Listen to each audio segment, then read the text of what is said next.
I was diagnosed in November of 1998 with stage 3 breast cancer. I was 8.5 months pregnant at the time. My cancer was very aggressive, so I had to hit the ground running.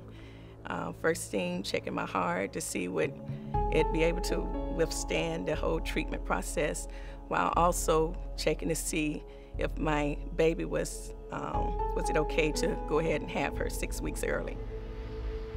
To be honest with you, I was quite in shock.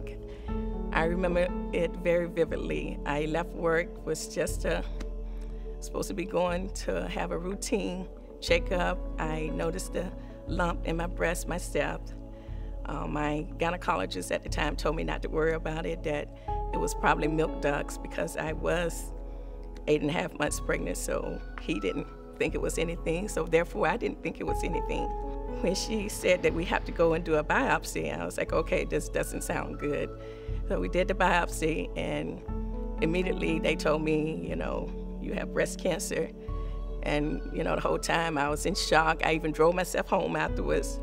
Don't even know how I came across the 4-8 and to reach East Orlando, but I did. I don't know, after 10.5 years, I still don't think it's really sunk into me because it's been one diagnosis after the other. I'm up to my 3rd diagnosis now. The first diagnosis was just the breast itself. My 2nd diagnosis in 2001, it metastasized to my bones, lungs, and liver. My 3rd diagnosis in 2003, it metastasized to my brain. My main fear, and my fear from the beginning was, would they know their mother?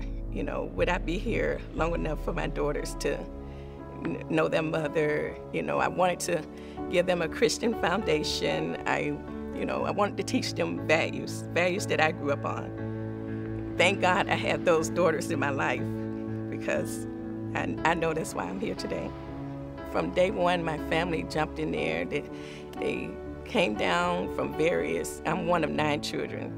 So I have family from Texas to one was living in Africa, and believe it or not, he would fly in and take his turn to escort me to the cancer center. I had a sister in DC, a sister in Alabama.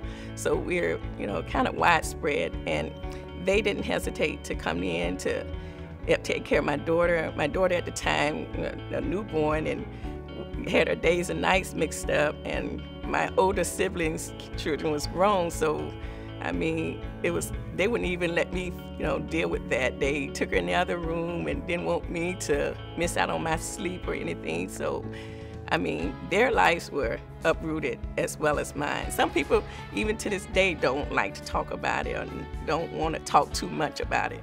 Me, I didn't have any problem with that. At times I think my sister had to tell me to put my shirt down, so, it didn't,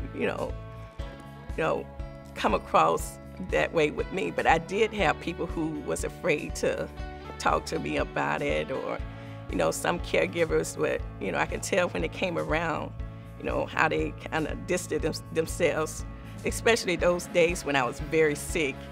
So if the caregivers, just kind of think about the type of person that person was before the diagnosis. And, for the most part, you don't have the cooties, we just have cancer, So, just be who you are. Mainly, it's just to get that person's mind from not thinking so much about, oh, is this the final stage, or is it for me, or, just being somebody that, because I never wanted to be alone. So just having a warm body in the room with me was fine enough for me,